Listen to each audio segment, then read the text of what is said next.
والاقتراح ديال هذا النهار اخواتي كما كتشوفوا معايا في الفيديو هو اقتراح للغوتي. صراحة من اسهل ما يكون، وكما كتشوفوا معايا نتيجة جد رائعة، حلوة او لاغاطو لشرب الشاي. اش منك يا بنة واش منك يا تقرميشة.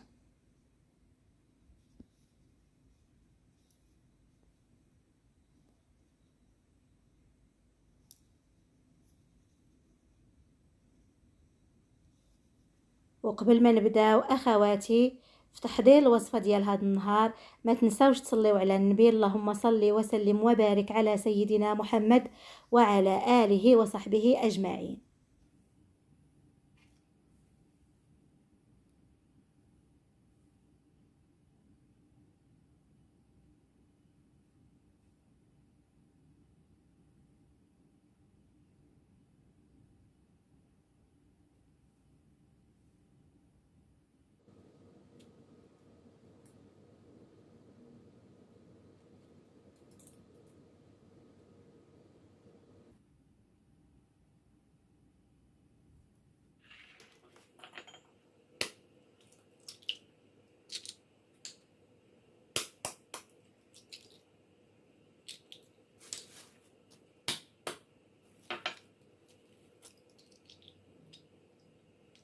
وغادي نحتاجو على بركة الله 2 حبات ديال البيض اللي كيكونوا كاملين، وغادي نحتاجو ايضا البياض بيضة، والصفار غادي نحتفظ به للدهن، شوية ديال الملح، وكاس كاس قل ربع ديال السكر.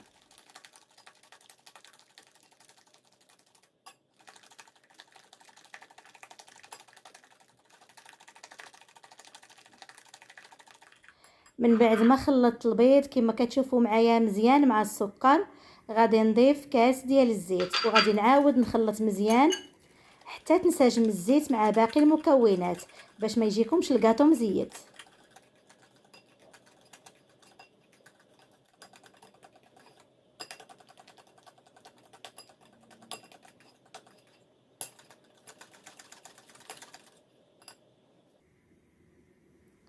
في هذه المرحله غادي نضيف 2 معالق كبار كما كتشوفوا معايا ديال الكوك، نوعيه جيده، الكوك اللي كيكون ميدم وكيكون الحجم ديالو شويه كبير ماشي داك المكركب. وغادي نضيف ايضا 2 معالق ديال الفينو هو السميد الرقيق، ماشي السميده اللي كنصايبوا بها الحرشه، وانما الفينو، معلقه كبيره معمره مزيان من العسل.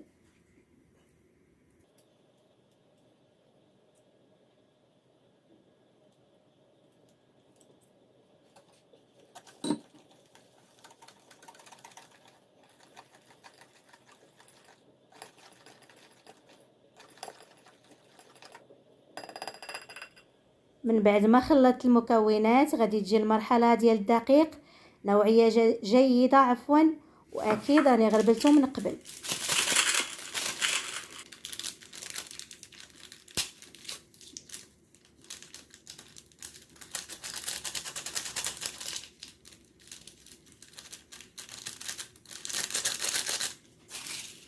درت 2 كيسان من الدقيق الابيض اللي هو الفرينه، مع 14 غرام ديال الخماره، كل ساشي فيه 7 غرام.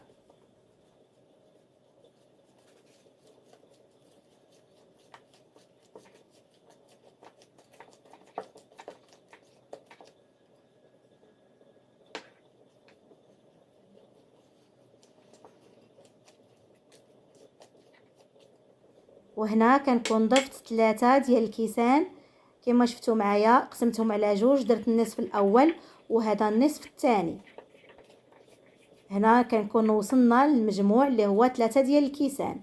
غادي نضيف نص كاس وغادي نعاود نضيفو على دفعتين، هذه الدفعه الاولى وغادي نزيد نكمل النصف الاخر او لا ما تبقى من النصف الاخر، يعني 3 ديال الكيسان ونص كاس كيكون وافي، هي الكميه ديال الدقيق اللي دخلت لي في هاد المقادير.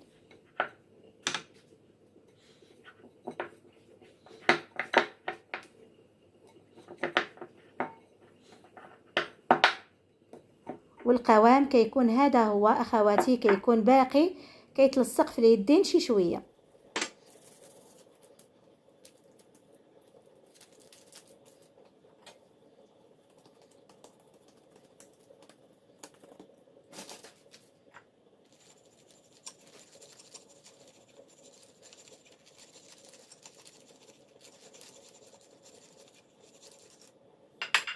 وهنا ما بين زوج ديال البلاستيكات اخواتي كما شفتوا معايا.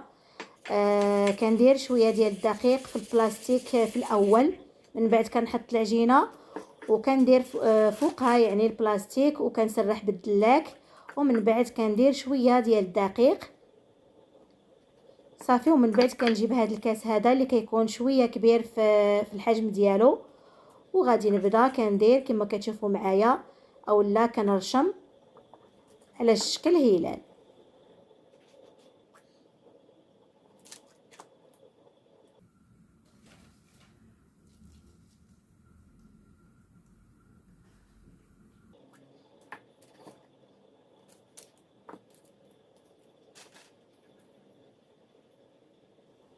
وبالنسبه للبقايا ديال العجين كنردهم لهذاك البول اللي باقي فيه يعني الخليط ديال الكاطو، وكنجمع عاوتاني واحد الكره ما بين اليدين ديالي وكنحطها فوق من البلاستيك اللي كيكون مرشوش بشويه ديال الفرينه.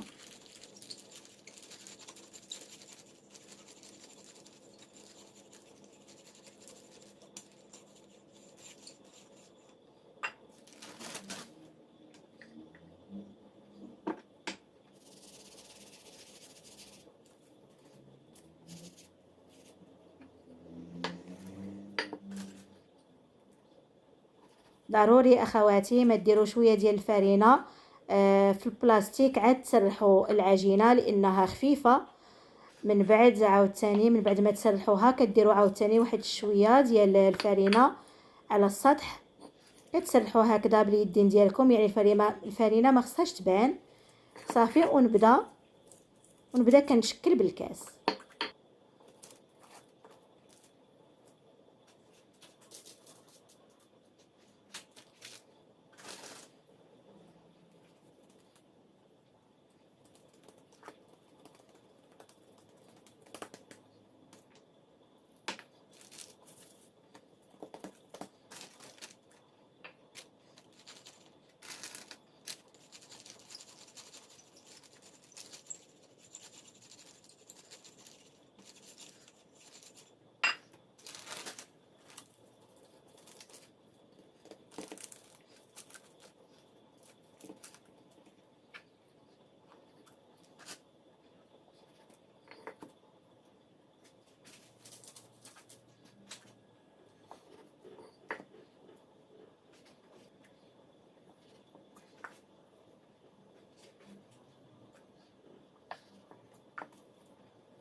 بالنسبه للعجينه يعني الاخيره فما نحتاج انني يعني ندير شويه ديال الدقيق على البلاستيك لانها كتكون مجموعه مزيان.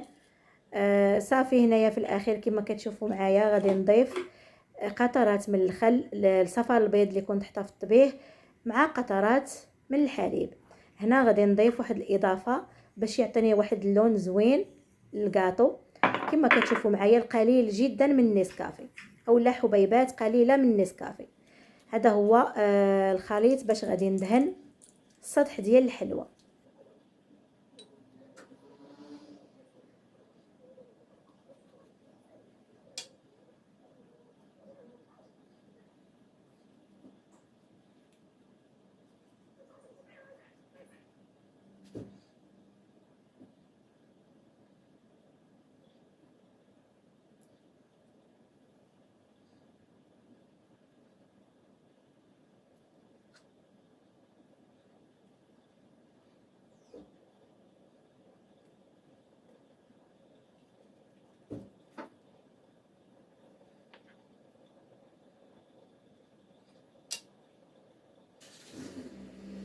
وهنا من بعد ما دهنت نصف الكميه كما كتشوفوا معايا غادي نزينها بالكوك، ومن بعد عاد غادي نرجع عند ما تبقى من الكاطو غادي نعاود ندهنو، ومن بعد غادي نرشو كما كتشوفوا معايا يعني نرشو بالكوك. من بعد غادي ندخلو للفران يطيب.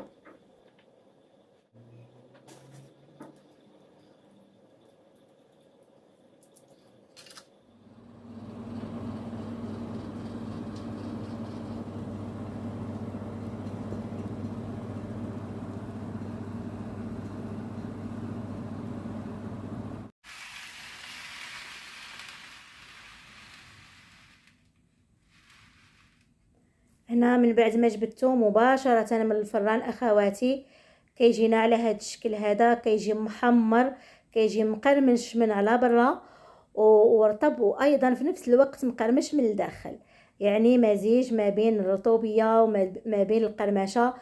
زوين زوين بزاف اخواتي، غير جربوه. بالنسبه للعسل كتخليه يجي رطب، وبالنسبه للاخوات اللي كيبغيوه يعني يجي شويه مقرمش، فالطياب راه مهم بزاف.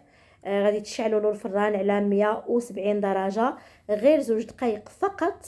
يعني قبل ما تدخلوا الصينيه ديال الكاطو طيب 2 دقائق فقط. الحلوه ما كتبغيش تدخل للفران اللي كيكون مسخن مزيان من قبل، لان ما كتعطيولهاش حقها في الطياب. في الساعه كتحمر لنا يعني من التحت، وما كتكونش طايبه على حقها وطريقها، وفي نفس الوقت ما كتجيكمش مقرمشه.